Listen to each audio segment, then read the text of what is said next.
हम लोग lecture number 5 पढ़ेंगे, जिसमें ये पढ़ना है कि मुहाजिर किसे कहते हैं। जब पैगंबर मोहम्मद मक्का से मदीना अपने साथ अनुयायियों का एक समूह लेकर आए थे, इस समूह को मुहाजिर कहा जाता है। मदीना में पैगंबर के समर्थकों का समूह खड़ा हो गया, जिसे अंसर कहा गया। मदीना से ही पैगंबर ने राज्य की स्थापना की और राजनीतिक शक्ति अर्जित की। मक्का से संघर्ष के लिए उन्होंने अपने समर्थकों की सेना खड़ा कर दी और मक्का से मदीना होकर गुजरने वाले व्यापारिक कारवां यानी काफिला पर आक्रमण करने लगे। इस काल में इस्लाम के अंतर्गत 2 प्रकार के करों यानी कि टैक्स का विकास हुआ, जिसमें नंबर 1 खम्स कर।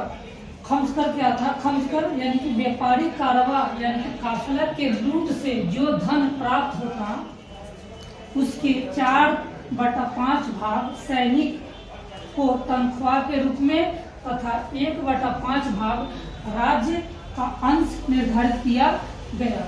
हम लोग कल लेक्चर नंबर 4 में ये पढ़े थे कि मोहम्मद सल्लल्लाहु अलैहि वसल्लम जब मक्का से मदीना गए थे तो उसमें हुआ था क्या कि उसमें अपने साथ कुछ अनुयायियों को लेकर गए थे, और जो अनुयायी यानी कि मक्का से मदीना गए थे उन्हीं को क्या बोला गया था? मुजाहिर, है ना।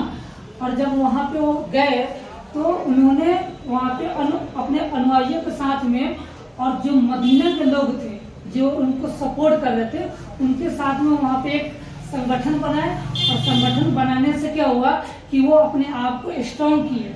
और स्ट्रॉन्ग करने से हुआ क्या कि जब यानी कि मदीना में वो अपने आप को स्ट्रॉन्ग किए तो मक्का से जो व्यापारिक कारवां मदीना की तरफ जाती थी उस पर उन्होंने अटैक किया और उनसे धन लूटकर यानी कि अपने आप को सुदृढ़ किया और अपने आप को पावरफुल बनाया, अपने आप की आर्थिक स्थिति मजबूत किया। और 2 प्रकार की टैक्स का विकास हुआ, जिसमें जो फर्स्ट पढ़े थे हम लोग खम्स और दूसरा ज़कात था। ज़कात कर क्या था?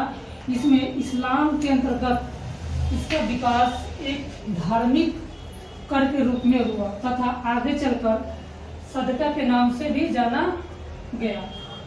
वस्तुतः बढ़ती हुई आर्थिक गतिविधियों के कारण जनजातीय समानता का भाव भंग हो गया और आर्थिक विषमता बढ़ने लगी।